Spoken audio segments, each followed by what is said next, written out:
যে নারী প্রতিদিন সকালে ঘর ঝাড়ু দেওয়ার আগে দুইটি কাজ করবে ওই নারীর কপাল খুলে যাবে।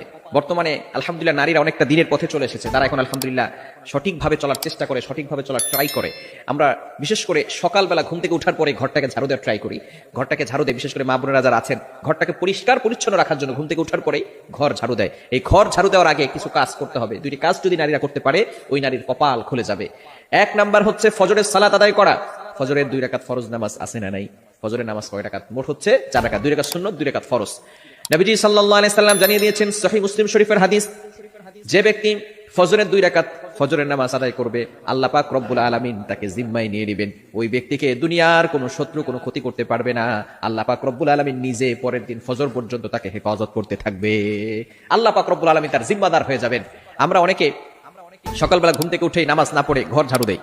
ঘর ঝাড়ু দেন, তাতে কোনো আপত্তি নাই, পরিষ্কার পরিচ্ছন্ন থাকা ভালো। আত্মহুরু শাত্রুল ঈমান, পবিত্রতা হচ্ছে ঈমানের অঙ্গ।